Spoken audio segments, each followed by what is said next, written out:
Welcome to the Billboard Mastery Podcast, where you will learn the correct way to identify, evaluate, negotiate, perform due diligence on, select the construction type, build, rent the ad space, and operate billboard signs.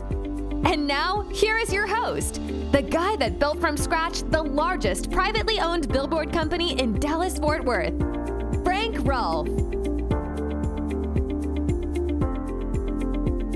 Nobody in the history of the billboard industry has ever obtained a ground lease to build a billboard, obtained a contract to buy a billboard without negotiation. And how you approach negotiation, how you understand the science behind it is imperative if you want to succeed. This is Frank Rolfe of the Billboard Mastery Podcast. We're going to talk about the science of negotiation because it's a skill that more Americans need, yet few of us truly understand and have a mastery of. Now, what is negotiation? That's basically just the back and forth between the two parties, whether it's the ground owner as the lessor and you as the lessee, or the contract to buy a billboard with you as the buyer and somebody else as the seller. And here's how negotiation works. You start off with an offer, typically coming from the buyer. The seller will say, no, you give me the offer. It has to be just high enough to be countered, but as low as you can start from.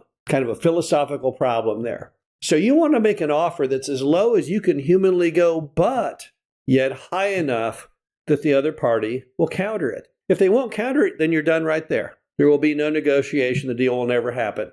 So if you say, well, I don't want to pay more than $500 a month in ground rent on that billboard, $6,000 a year, and you say, well, I'll lowball the guy. I'll just offer him $3,000. If he doesn't take and counter your $3,000, if he thinks you're not a serious person, if he instead goes to a competitor, then you gain nothing. So you've got to set your initial offer high enough to be taken seriously and to be countered. And then if you can pull that off, if you can get it in there enough that they believe in you enough to respond, no matter what they respond with, you have to flinch. Now, what's flinch mean? That's kind of sounds goofy. That means that you give a verbal and a visual response, like it caused you pain.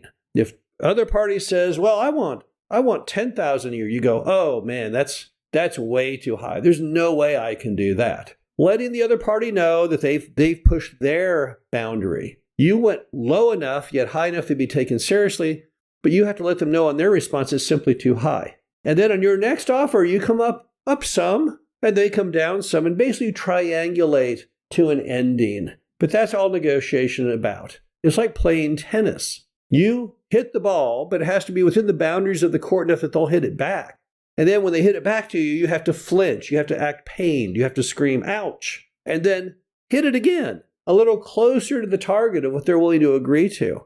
Each time making sure you don't offend them, that you went up enough to be taken seriously, but yet as little as you can. That's kind of the Zen approach to negotiation. Now, how can that go wrong? I mean, it sounds simple enough.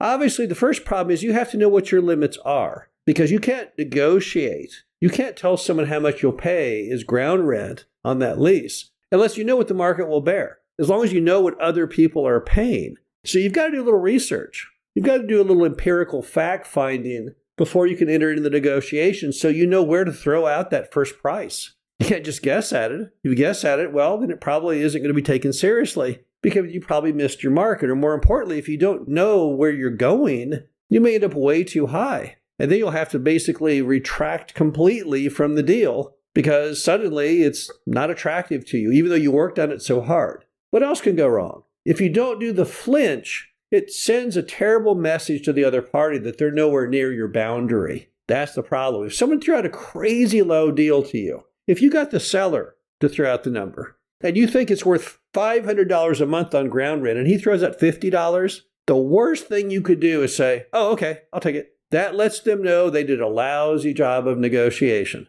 So they immediately don't want to do the deal anymore. You have to do the flinch. In that case, when they say $50 a month, you say, oh man, that's a lot. I don't know if I could do that and cover all my costs and still make a profit, but maybe I could do, $40 a month. Many deals have been lost over the decades from people who were so excited by what that lessor said or that seller said that they just jumped right on it. only to find out then the contract never comes because the other party knows they screwed up. They want to reset. They want a do-over, and that means you're out the door. You can't let that happen. That is not good business sense for you. Now, if you're not used to negotiation, you probably need to get in the zone. You need to get some skills added. So where can you go and develop regular real-life skills of making offers and flinching and making a counteroffer? Here are some ideas for you. Number one, go to a garage sale. Those things are notorious for price flexibility. Look at something in the garage that you want. I don't care what it is because stuff is so cheap. Let's say they got something in there. It's an old board game. It's $10. Go to them and say, hey, I'm kind of interested in the board game, but it's in really poor condition. And there's a lot of these out there. I see them on eBay. You have it priced at 10, but I'm thinking more like 4.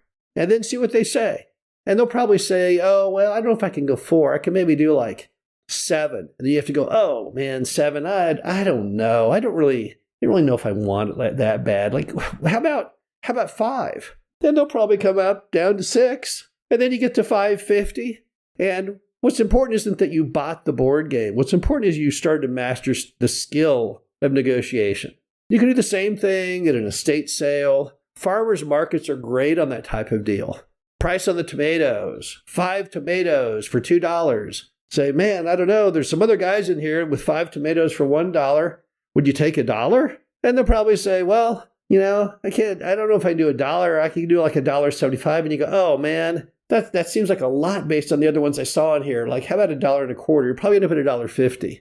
Again, what's not important that you eat the tomatoes. What's important is you're getting a very low cost college in negotiating skills. Because the problem with all of us is we don't use enough negotiation in America. In other countries, everything's negotiable. People even go out to dinner and it's negotiable in places like Italy. But in America, we seem to have these rules, these bartering prices set in stone on a menu or on a product, and we never argue it. We never use any negotiation to try and solve that. That needs to end immediately with you. You need to get more fluid on negotiation. And it doesn't hurt to watch the shows Pawn Stars and American Pickers. These shows are great because all they are is a show about negotiation. It's about, of course, historical items and the history behind them, and that's all interesting. But if you really watch the show, those shows are like a junior college class in negotiation. All you see in any given show, 10 or 20 negotiations. You'll see the same skills of throwing out an offer as low as you can go, but yet is serious enough to be countered. And then you'll see the flinch, and then you'll see the triangulation. The bottom line is if you want to be better in the billboard business, you've got to get better at negotiation. It's a skill, but it's a skill that anyone can learn if you put in the effort and you really think about it. This is Frank Roth with the Billboard Mastery Podcast. Hope you enjoyed this. Talk to you again soon. Thank you for listening to the Billboard Mastery Podcast. Be sure to visit us at www.billboardmastery.com. where you can find past episodes of this show, plus an array of information to help you successfully build, buy, and operate billboard signs.